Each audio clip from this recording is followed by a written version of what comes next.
option, or you can just go for it. I am probably going to get a knife and make an insert first to make it easier on me to dig it out so that I don't destroy my sub roll.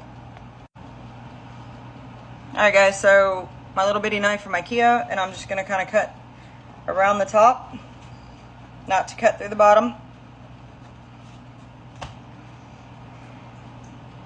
And I'm just going to remove this part. Just like that. And I'm literally just creating a cavity to put my cheese and my meat in. You can use this to dip it in the sauce later or put it back on top. You can do whatever you want with it.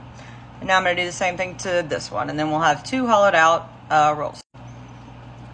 Alright, now that we have our sub rolls nice and hollowed out, you can take your cheese. I said that I use cheddar. You can use whatever cheese you want. I'm just going to sprinkle just a little bit in the bottom. Not that much. So now I'll just use that for both. And that really just kind of, in case the bread breaks, you've got a nice little base point. Alright, and now we're going to shred up our roast to put in here. Alright guys, we've got our roast. I just turned it off. Look at all that steam. And that's our nice roast. It's been cooking for a little bit, and now we're just going to shred it up. Alright, you can shred this, like, the entire thing, or you can just do like I'm going to do, and you can just pull pieces off. If you've done it right, it's tender, and it's literally just going to fall apart like I'm doing. Alright.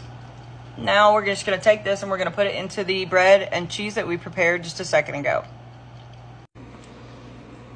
Alright, now I'm just going to take some. I'm just going to put it right over into here. You're just going to lay it in just like that. You can put as much or as little as you want, but you're just going to fill it pretty much just as much or as you want. Alright guys, I have a fairly good amount. Now I'm just going to top it with some cheese.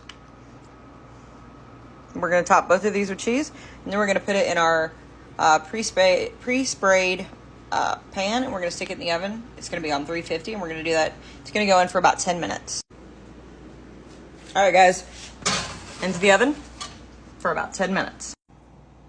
Alright guys, it's out of the oven, looking cheesy. So now we're going to plate it, and I'll show you how I serve it. Alright guys, now that I've got it on the plate, I'm just going to take a little bit of the gravy, and I'm just going to pour it directly on top. And that just really keeps it nice and juicy. You can also make a little bit of bowl and put it next to it. You can also take that and dip that in the bowl as well. Alright guys, you see now why we call them boats. You guys enjoy this recipe.